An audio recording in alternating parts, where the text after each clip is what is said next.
अगर 100 डेज के अंदर नीट में अगर हम सिलेक्शन ले सकते हैं तो वो कैसे ले सकते हैं, उसके लिए क्या कोई रणनीति हमारे पास है? तो आज हम वो रणनीति आपके लिए लेकर आए। 3 क्वेश्चन, 4 क्वेश्चन, 1 क्वेश्चन और 3 क्वेश्चन। अभी हाल ही में जो क्वेश्चन आए थे, कितने क्वेश्चन आए थे यूनिट एंड मेजरमेंट से? 3 question, 3 3 2। That is the important. इलेक्ट्रोस्टेट हमारे लिए बहुत इंपॉर्टेंट है कि मैंने ये पढ़ा है, चैप्टर ये पढ़ लिया, अब मैं इसका रिवीजन करूं या टेस्ट वाला पढ़ूं, जो पिछला पढ़ चुका हूं, या उसका रिवीजन करूं। मन तो 3 ही है मेरे पास। हम लोगों ने कितनी प्रैक्टिस कर ली है ये मायने नहीं रखता है, हम लोगों ने कितना अचीव किया है, हमें कितना याद हुआ है, और हम युद्ध भूमि में लड़ने के लिए हम कितने रेडी हैं, किस तरीके से हम तैयार हैं, इसका पता हमें कहां से लगेगा? द्वंद्व कहां तक पाला जाए, युद्ध कहां तक टाला जाए, हे राणा का वंशज तू फेंक जहां तक बाला जाए। नमस्कार, मैं Pradeep Sharma, faculty of physics. आज हम बात करने वाले हैं कि बच्चों के कुछ बेसिक क्वेश्चंस हैं। आप देखिएगा कि अभी तक जनवरी आ चुका है और इस बीच में हमारे पास जो है एग्जाम हमारे बिल्कुल निकट आ चुका है, और अब अगर हम देखें तो हमारे पास कुल मिलाकर कितने दिन शेष बचे हैं? 100 डेज।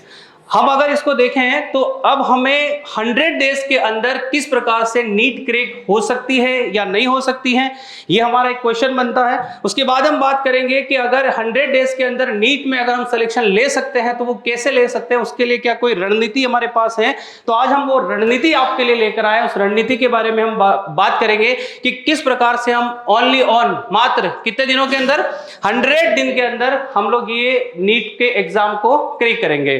तो कुछ पॉइंट्स, कुछ रणनीति, और इसके लिए कौन कौन से की पॉइंट्स है जिसको हम यूज करने वाले हैं, वो आज हम आप लोगों के साथ शेयर करेंगे। तो चलिए बिना देर के शुरुआत करते हैं, और सबसे पहले हम हमारे एक बेसिक क्वेश्चंस के बारे में बात करते हैं। सबसे पहला हमारा स्टूडेंट का बेसिक क्वेश्चन ये होता है कि सर हमारे पास टाइम जा चुका है, हमारे पास अभी बिल्कुल टाइम नहीं है, और क्या हमारे पास 3 महीने है? अगर हम मोटा मोटा अंदाजा लें तो कितना है हमारे पास? 3 महीने। क्या हमारे पास 3 महीने में है नीट क्रैक कर सकते हैं? क्या हमारे पास कितना टाइम है भाई? 3 मंथ है ना, 3 महीने। 3 महीने में क्या हम लोग नीट क्रैक कर सकते हैं? हमारे पास सबसे पहला क्वेश्चन है कि क्या हम 3 महीने में नीट क्रैक कर सकते हैं? तो that is answer is yes, बिल्कुल हम लोग 3 महीने के अंदर, 3 मंथ के अंदर नीट क्रैक कर सकते हैं। क्या प्लानिंग इसके लिए होने वाली है, उसके बारे में हम बात करेंगे। सबसे पहला की पॉइंट तो ये कि हम लोग इधर उधर के जितने भी स्टडी के सोर्स है, जहां जहां से हम लोग स्टडी कर रहे हैं, उन सबको हम लोग छोड़ देते हैं। सर हम यहां से भी पढ़ लेता हूं, सर मैं यहां से भी पढ़ लेता हूं, सर मैं यहां से भी पढ़ लेता हूं, इन नोट्स को देख लेता हूं, यहां से भी थोड़ी तैयारी कर लेता हूं, थोड़ी तैयारी इस प्लेटफॉर्म से कर लेता हूं। तो ये जो छोटी छोटी हम लोग तैयारी कर रहे हैं, इन सारी को अब हम लोग क्या करेंगे? स्टॉप करेंगे, और सिर्फ अब हम लोग फोकस्ड स्टडी करेंगे। क्या करने वाले हम लोग? Focus study. सिर्फ किसी एक पॉइंट पर हम लोग फोकस करेंगे, और उसके लिए हमारे पास क्या की पॉइंट है?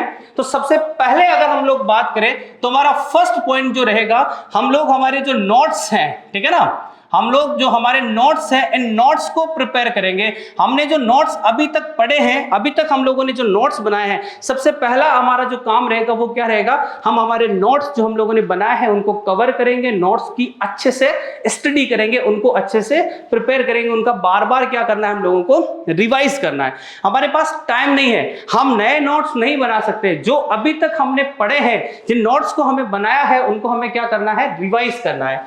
दूसरा काम हम लोगों को क्या करना है? एनसीईआरटी बेस्ट स्टडी करनी है। क्या करना है हम लोगों को? NCERT best.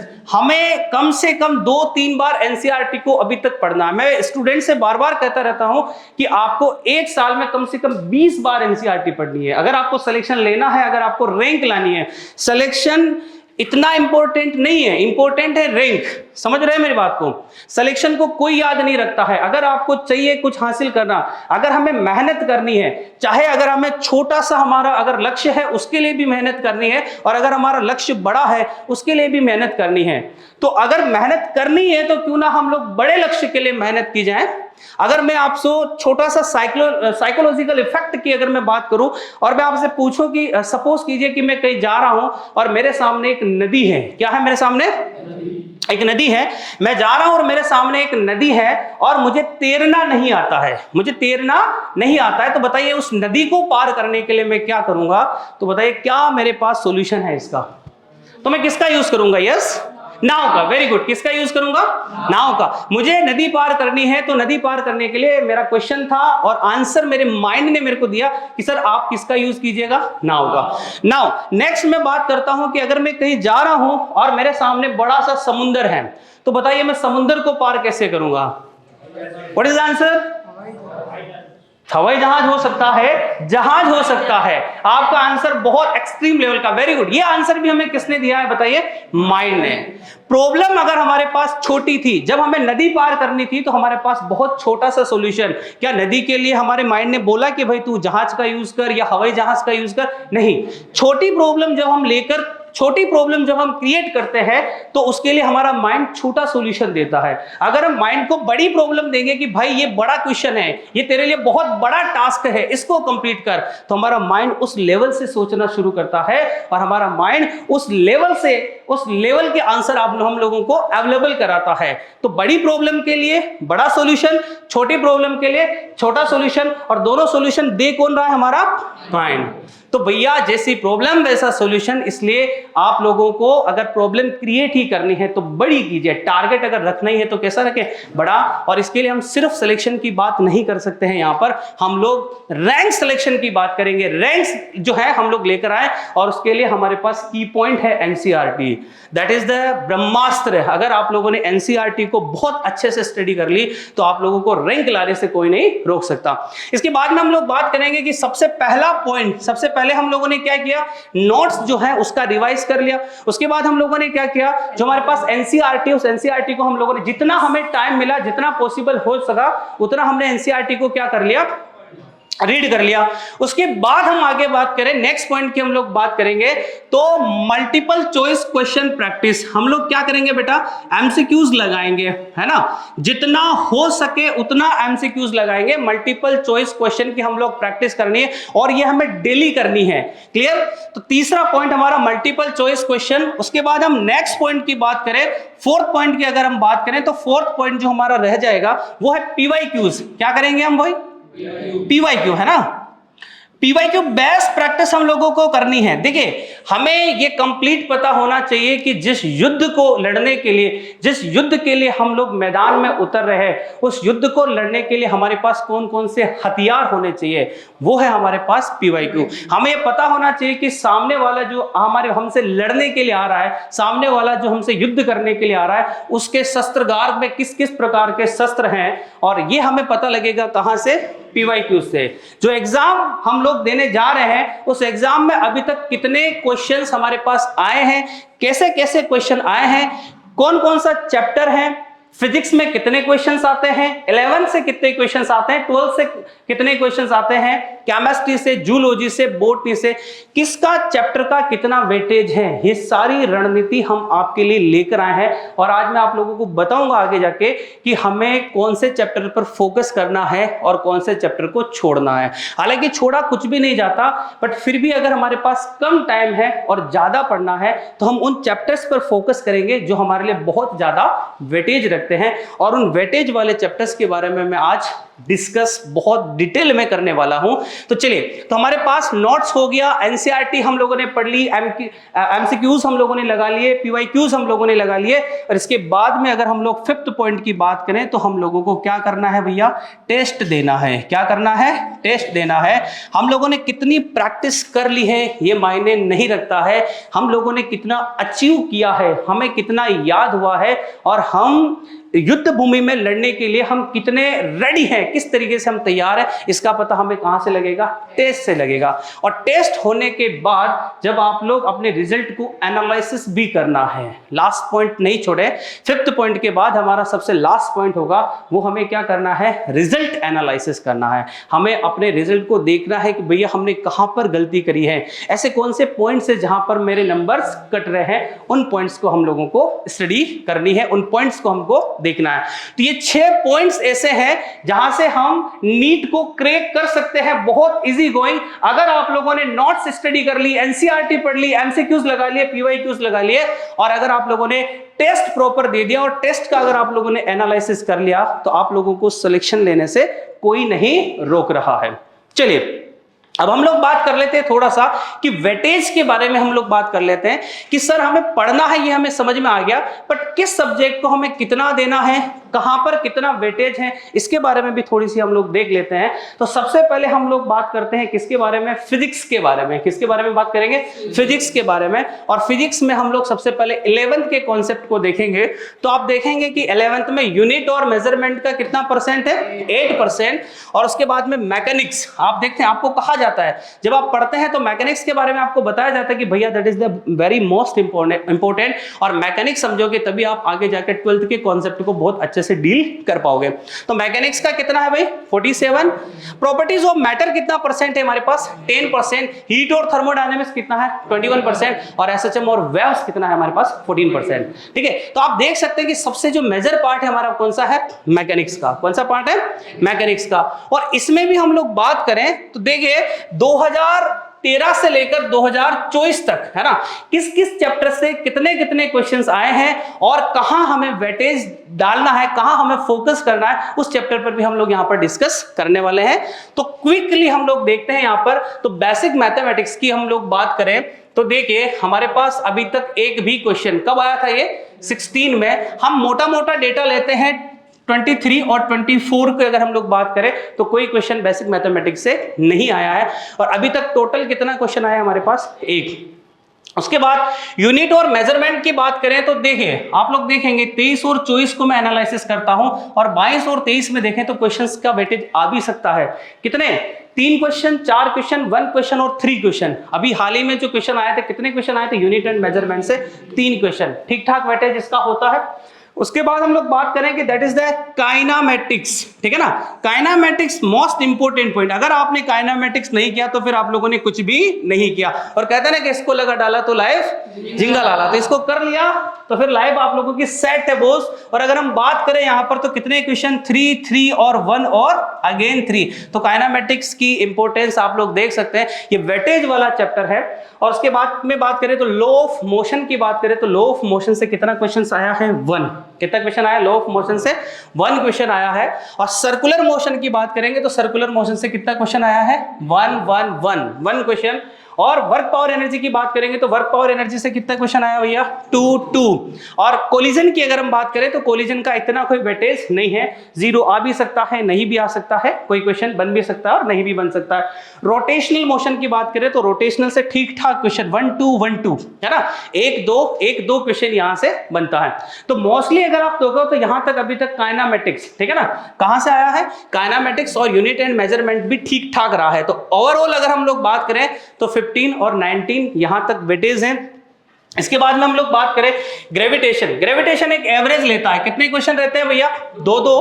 Property of matter and fluid, यानी कि सॉलिड और फ्लूइड दोनों से एक एक क्वेश्चन आया होगा। यहां पर देखिए ये 2 क्वेश्चन है, तो एक क्वेश्चन तो कहां से आया है आपका? सॉलिड से, और एक क्वेश्चन कहां से आया आपका? फ्लूइड से। देखिए थर्मल फिजिक्स की अपन बात करें तो थर्मल में आपको दिख रहा है कि यहां पे 3, 5 और 3, ये जो 3 क्वेश्चन दिख रहे हैं ना, ये 3 क्वेश्चन में एक क्वेश्चन तो आया थर्मल प्रॉपर्टीज ऑफ मैटर से। कहां से आया? Thermal property of matter. एक क्वेश्चन आया यहां पर केटीजी से। कहां से? केटीजी से। और एक क्वेश्चन आया यहां पर थर्मोडायनेमिक्स से। तो 3 टॉपिक 3 क्वेश्चन, तो सिंगल टॉपिक से सिंगल क्वेश्चंस यहां पर बनता है। उसके बाद में ऑसिलेशन का कोई खास वेटेज नहीं है, 1, 2। एसएचएम से कितना क्वेश्चन आया हमारा? 1, 2, या तो 1 या 2। और वेव्स की बात करें तो वेव्स का भी इतना ज्यादा इंपैक्टफुल नहीं है, बट क्वेश्चन बनता है, कभी 2 कभी 1, कभी 2 कभी 1।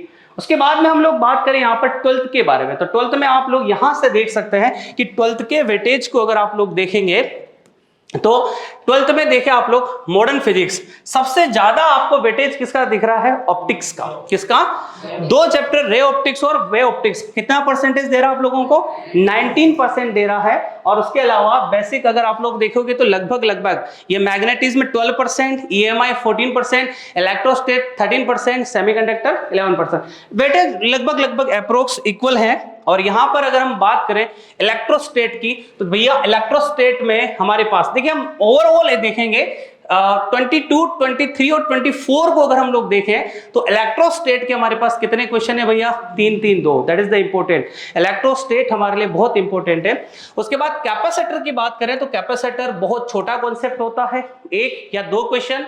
करंट इलेक्ट्रिसिटी की बात करें तो देखिए करंट इलेक्ट्रिसिटी से सबसे ज्यादा क्वेश्चन जो आएगा आप लोगों का कहां से आएगा? करंट इलेक्ट्रिसिटी से और मैग्नेटिक इफेक्ट ऑफ मैग्नेटिज्म। मैंने पहले कहा था, जब मैं पढ़ाता हूं तो मैं बिल्कुल क्लियर करता हूं कि भैया इलेक्ट्रोस्टेट पूरा पढ़ो, इलेक्ट्रोस्टेट, इलेक्ट्रोमैग्नेटिज्म, इलेक्ट्रो और मैग्नेटिज्म, ठीक है ना, इलेक्ट्रो और मैग्नेटिज्म पूरा कवर करो। बहुत ज्यादा वेटेज रखता है। आप देख सकते हैं 4 क्वेश्चन, 5 क्वेश्चन, 2 क्वेश्चन, 2 क्वेश्चन। आप लोग ऑल ओवर इन क्वेश्चंस को देखें तो काफी ठीक ठाक वेटेज यहां पर बन जाता है। इलेक्ट्रोमैग्नेटिक का 1 2 1 2, कभी 1 कभी 2 कभी 1 कभी 2, ऐसी में से सिंपल क्वेश्चन कितना आया है आप लोगों का? एक क्वेश्चन। और ईएम वेव की बात करें तो ईएम वेव से 1 या 2 क्वेश्चन। और ऑप्टिकल इंस्ट्रूमेंट की बात करें तो ऑप्टिकल इंस्ट्रूमेंट से, ठीक है ना, ray optics and optical instrument से कितने क्वेश्चन आए हैं भैया? 3 और कितना आया है? 2, ठीक है ना। ये सिर्फ रे ऑप्टिक्स से, वे ऑप्टिक्स की बात नहीं। रे ऑप्टिक्स से कितने क्वेश्चन आए हैं? 3 या 2। और इसके साथ में आप वेव ऑप्टिक्स को भी ले तो वेव से भी कितने क्वेश्चन आए हैं? 2 और 2, यानी कि या तो 4 क्वेश्चन या 5 क्वेश्चन।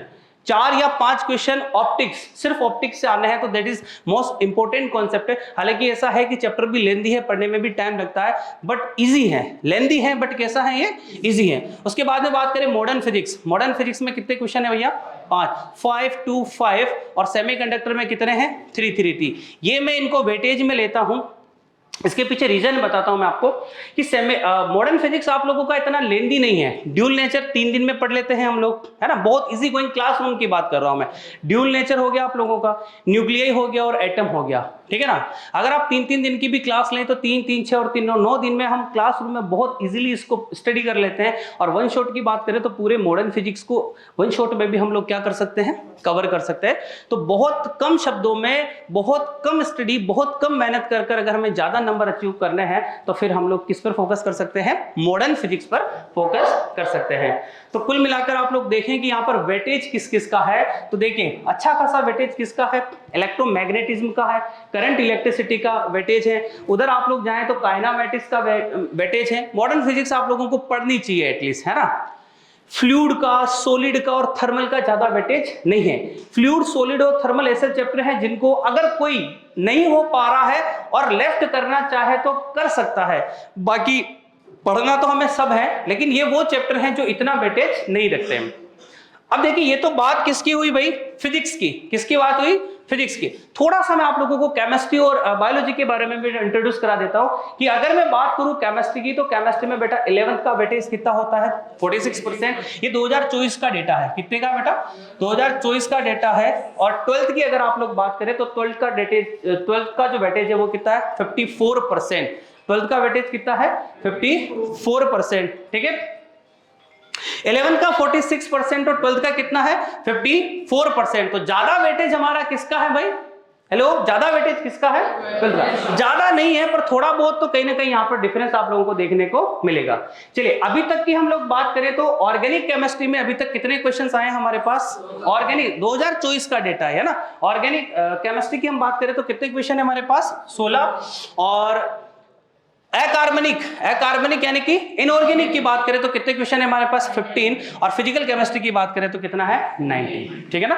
ये हमारे पास क्वेश्चंस अभी 2024 का डेटा है। और इसमें भी हम लोग बात करें तो देखिए यहां पर आप देखेंगे तो एटम स्ट्रक्चर में कितने क्वेश्चंस आ रहे हैं? 22 23 24 का डेटा जो इंपॉर्टेंट है वही लिया है मैंने।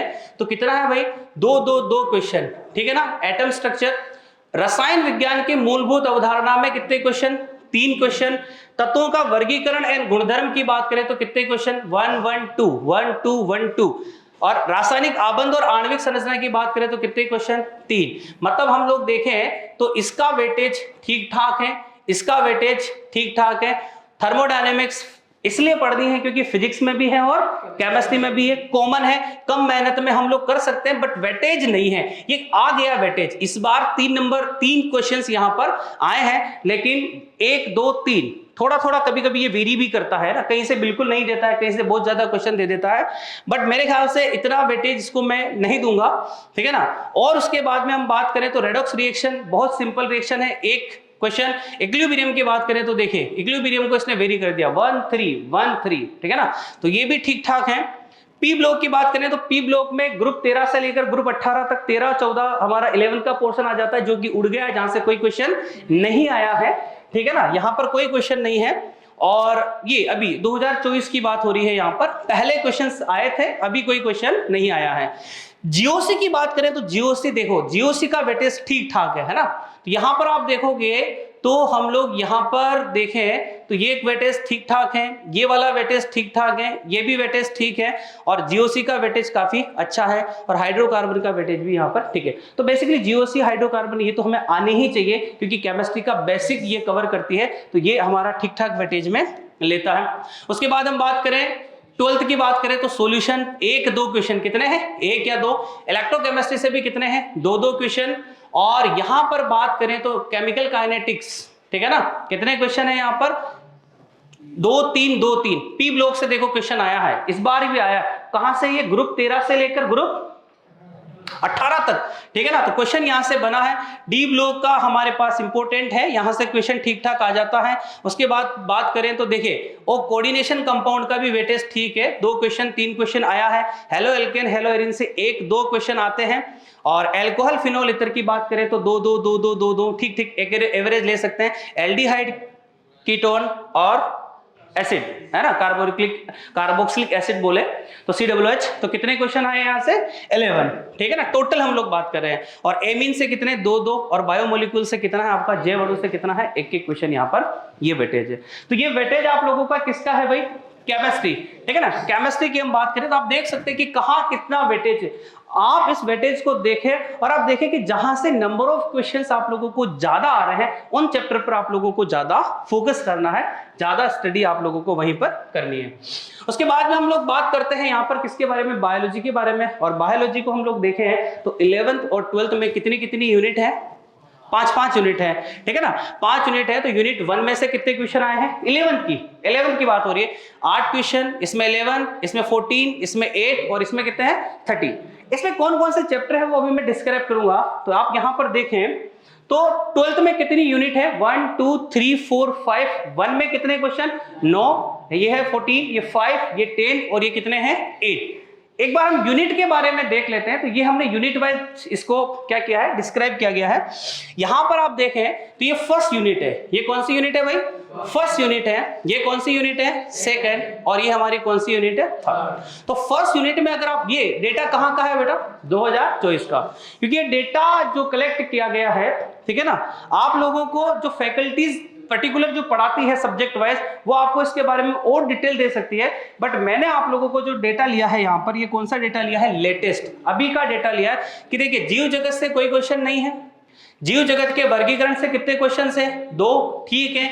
यहां से देखिए एक क्वेश्चन कम वेटेज है, सबसे ज्यादा देखिए प्राणी जगत से और पुष्पी पादपों की आकारिकी से क्वेश्चन है। उसके बाद में ज्यादा वेटेज कहां का है, ये बायोमोलिक्यूल्स है ना। यहां देखें आप लोग जैव अणु, और यहां पर हम देखें तो सेल, ठीक है ना, सेल, ये भी सेल है और ये भी क्या है, सेल। सेल जीवन की इकाई, और यहां पर क्या है, कोशिका चक्र और कोशिका का विभाजन, ठीक है ना।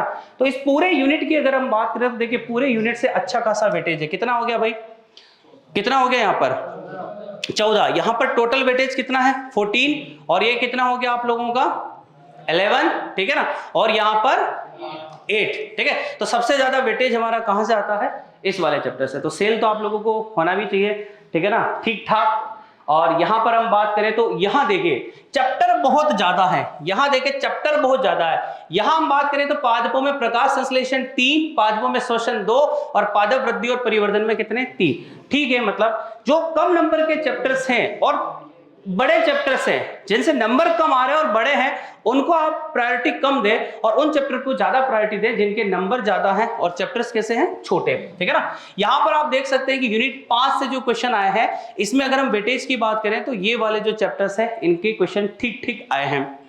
उसके बाद हम बात करें 12th वाले में, तो 12th वाले में मेरे हिसाब से देखिए ये 5 क्वेश्चन, ये 5 क्वेश्चन, ये 6 क्वेश्चन। यहां पर बात करें तो 6, यहाँ पर 5, यहाँ पर 4। ये जो चैप्टर्स आप लोगों को दे रखे हैं, इन चैप्टर पर आप ज्यादा फोकस कर सकते हैं। जिनके मार्क्स कम है वहां पर हम कम फोकस करें, जिनके मार्क्स ठीक ठाक हैं, अच्छे हैं, उन पर हम ज्यादा फोकस करें। चलिए, ये तो खैर बात हो गई हमारी किसकी, मार्क्स की, कि कौन सा चैप्टर हमारे लिए कितना इंपॉर्टेंट है, कौन सा चैप्टर ज्यादा और कौन सा चैप्टर कम, कहां किन। देखिए, ज्यादा जो नंबर वाले हैं और जो छोटे चैप्टर हैं उन पे हम ज्यादा फोकस करने वाले हैं, और जिनका लेंदी चैप्टर है, बड़े चैप्टर हैं और जिनके मार्क्स कम है, उन पे अपने को क्या करना है, कम फोकस। तो सबसे पहले तो इससे आप ये एनालिसिस करें कि भाई मुझे कौन कौन से चैप्टर पर फोकस करना है। ये आपका सबसे पहला पॉइंट ये होना चाहिए कि मेरा फोकस कहां होना चाहिए। मैंने कहा ना, स्टडी, अब वो टाइम गया जब मैं ये भी पढ़ लूं, वो भी पढ़ लूं, वो भी पढ़ लूं, सब खत्म। मेरा पहला टारगेट है कि मुझे फोकस्ड स्टडी। आज से हमारा यही डिसीजन रहेगा, आज से हम लोग यही डिसाइड करते हैं कि हमें स्टडी नहीं करनी है, हमें क्या करना है, फोकस्ड स्टडी करनी है। और हम लोगों को अब क्या पढ़ना है, तो हमें सिर्फ और सिर्फ according to weightage, according to planning हम लोगों को क्या करनी है, स्टडी करनी है। इसके लिए हम पहले एनसीईआरटी को कवर कर, सबसे पहले हम नोट्स कवर कर रहे हैं, एनसीईआरटी कवर कर रहे हैं, एमसीक्यूज कवर कर रहे हैं, पीवाईक्यूज कवर कर रहे हैं, और रेगुलर टेस्ट हम लोग यहां पर दे रहे हैं। ये 5 पॉइंट अगर आप कंटिन्यू करेंगे, छठा एनालिसिस अपने आप आपको करना है, उसके बाद आप अपने स्कोर को इंप्रूव होते हुए देखेंगे डे बाय डे। अब डे बाय डे सर कैसे, इसके लिए क्या करें सर, इंग्लिश मीडियम की हम लोग बात करें, प्लीज ध्यान दें, इंग्लिश मीडियम की अगर हम लोग बात करें यहां पर, तो इंग्लिश मीडियम में जनरली क्या होता है कि हमारे पास बहुत सारे सोर्स हैं। यूट्यूब पर अगर आप लोग जाओगे तो आपको कई सारे वन सोर्स मिल जाएंगे, कई सारी क्लासेस मिल जाएगी, ठीक है ना। लेकिन अगर हम बात करें तो हिंदी मीडियम के लिए हमारे पास कोई इतना जो है अच्छा यूनिक है ना, और ऐसा सोर्स नहीं है जहां पर हमें सारा चीजों का निचोड़ और ये सारी कंप्लीट प्लानिंग जो है हमें किसी एक प्लेटफॉर्म पर मिले। तो इसके लिए फिजिक्स वाला आप लोगों के लिए लेकर आया है PW NEET Hindi medium online one shot series. कौन सी सीरीज, PW NEET Hindi medium one shot series. तो हम लोग वन शॉट सीरीज यहां पर लेकर आए हैं, और ये प्योर हिंदी मीडियम की सीरीज है। यहां पर आपको प्योर, ना इंग्लिश में ना इंग्लिश में, यहां पर आपको सीधा सीधा किसमें पढ़ाया जाएगा भैया, प्योर हिंदी में। और इस सीरीज के बारे में हम लोग थोड़ा सा डिस्क्राइब कर लेते हैं कि ये सीरीज है क्या, और इस सीरीज का फायदा क्या है, और ये सीरीज हमें क्यों अटेंड करनी है, और क्या है इसकी सीरीज के की पॉइंट, उसके बारे में हम थोड़ा सा देख लेते हैं। तो सबसे पहले बात करते हैं कि सीरीज का name, Hindi medium one shot series. क्या नाम है इसका, Hindi medium one shot series. और हम बात करें कि क्या है सीरीज भैया, तो सीरीज हमारी ये है कि हम लोग यहां पर कंप्लीट फिजिक्स, कंप्लीट केमिस्ट्री और कंप्लीट बायोलॉजी, इस सीरीज के अंदर कंप्लीट फिजिक्स, कंप्लीट केमिस्ट्री और कंप्लीट बायोलॉजी को वन शॉट के द्वारा हम लोग कंप्लीट करने वाले हैं। ये सीरीज सर बात करें कि स्टार्ट कब से हो रही है, 13 जनवरी 2025 से स्टार्ट है, और सर समाप्त कब होगी, 17 अप्रैल 2025 तक। तो बात करें तो मोटा मोटा हमारे पास कितने दिन है, 100 दिन है ना। अवधि यहां पर अप्रोक्स 90 नहीं है, अप्रोक्स कितनी अवधि हमारे पास, हम मोटा मोटा अगर बात करें तो 100 डेज हम लोगों को यहां पर मिल जाते हैं। और सबसे बड़ी बात कि सर ज्वाइन इस सीरीज को हम लोग क्यों करें, व्हाट इज द बेनिफिट, क्या हमें इस सीरीज का बेनिफिट है। तो देखिए, सबसे पहली बात तो यह है कि हमारी सीरीज जो चलेगी वो कितने दिन चलने वाली है, 100 डेज। वीक में इस सीरीज की हम लोग बात करें तो हमारे पास वीक में है ना, वीक में कितनी क्लासेस लगने वाली हैं, तो ध्यान देना, वीक में 4 दिन क्लास लगेगी। कितने दिन लगेगी भैया, एक वीक में कितने दिन क्लास लगेगी, 4 दिन, ठीक है ना, एक वीक में 4 दिन क्लास लगेगी। और इन 4 दिन में से एक दिन में कितनी क्लास लगेगी भैया, एक दिन में 2 क्लास लगेगी। कितनी क्लास लगेगी, 2 क्लास लगेगी। एक क्लास लगेगी मॉर्निंग स्लॉट में, कहां पर लगेगी भाई, मॉर्निंग स्लॉट में, और एक कहां लगेगी भाई, इवनिंग स्लॉट में, ठीक है ना। मॉर्निंग स्लॉट की बात करें तो 10 to 12 और इवनिंग स्लॉट की बात करें तो 4 to 6। तो मॉर्निंग में 10 से 12 के बीच में 2 घंटे की क्लास रहेगी। 2 घंटे की क्लास में आपको कंप्लीट कोर्स का एनालिसिस कराया जाएगा, ठीक है ना, क्वेश्चन डिस्कस करे जाएंगे, आपके थ्योरिकल कॉन्सेप्ट जो है उनको टीचर के साथ इंटरेक्ट करेंगे, डिस्कस करेंगे। आपकी चैप्टर से लेकर अभी तक जो भी प्रॉब्लम्स हैं वो सारी प्रॉब्लम ऑन क्लासरूम के अंदर हम लोग उसको क्या करने वाले, सोल्व करने वाले हैं। तो morning shift, evening shift regular चलेगी। पर डे कितनी क्लास हो गई बेटा, 2 क्लास। क्लास कितने दिन लगेगी, 4 दिन, ठीक है ना। तो वीक में कितनी क्लास होगी, 8। एक वीक में कितनी क्लास हो गई? 8 क्लास हो गई। और ये कब तक चलेगी? डेली चलेगी। कितने वीक हो गए? तो 100 डेज तक, है ना, 100 दिन तक ये सीरीज हमारी क्या चलने वाली है? लगातार चलने वाली है, जिसमें हफ्ते में कितने दिन चलने वाली है? ये 4 दिन। और एक दिन में कितनी क्लास हमारी? 2 क्लास। तो अगर हम टोटल क्लास की बात करें तो वीक में कितनी क्लास होगी हमारी? 8 क्लास। तो आप लोग इस सीरीज को ज्वाइन करें। इस सीरीज को ज्वाइन करने से हमें बेनिफिट ये मिलेगा कि हमारे जो भी अभी तक जो हमने पढ़ा, देखिए हम केवल सीरीज नहीं, हम लोग पहले नोट्स पढ़कर आए हैं, एनसीईआरटी पढ़कर आएंगे। सीरीज पढ़ने से पहले मैं आपसे कह रहा हूं कि हम लोग पहले नोट्स पढ़े, नोट्स से पहले हमने एनसीईआरटी रिवाइज कर ली, उसके बाद में हम लोगों ने क्या किया? पीवाईक्यूज लगा लिए, एमसीक्यूज लगा लिए, हम टेस्ट रेगुलर दे रहे हैं। अब साथ में हम लोग क्या कर रहे हैं? इस सीरीज को देख रहे हैं और इस सीरीज से हम लोग डायरेक्ट टीचर के साथ क्वेश्चन डिस्कस करेंगे। हमारी प्रॉब्लम को यहां पर हम डायरेक्ट क्या करने वाले हैं? डिस्कस करने वाले हैं। तो दैट इज, कौन सी सीरीज है ये? NEET Hindi medium one shot series. ठीक है सर, ये क्वेश्चन है कि जैसे कि मैंने ये पढ़ा, ऐसे चैप्टर ये पढ़ लिया, अब मैं इसका रिवीजन करूं या टेस्ट वाला पढूं जो पिछला पढ़ चुका हूं, या उसका रिवीजन करूं? मन तो 3 ही है मेरे पास। सबसे बेस्ट इसके लिए ये है कि आप लोग प्रॉपर जो रिवाइज कर रहे हैं और आप लोगों की जो टेस्ट सीरीज चल रही है, ठीक है ना, जो स्टूडेंट रेगुलर स्टडी कर रहा है, ठीक है ना, जो अपने अप्रैल सेशन से स्टडी करा, जब भी आपने एडमिशन लिया हो, अप्रैल मई जून, जब से भी आपने स्टडी स्टार्ट करी है, अगर आप कंटिन्यूसली स्टार्टिंग से पढ़ते आ रहे हैं तो आप लोगों को शॉर्टकट में जाने की कोई जरूरत है ही नहीं। आप लोग पहले से ही प्लान थे, आप लोगों ने पहले ही प्लान बनाया था कि सर मैंने एडमिशन लिया है, अब मुझे कंटिन्यूसली उसको फॉलो करना है। अभी तक आप लोगों के चैप्टर्स कवर हुए नहीं है। जहां तक अभी तक आप लोगों ने पढ़ा है, आपका तो मेन जो पीडब्ल्यू का जो आपके पास चार्टेड है उसको फॉलो करना है।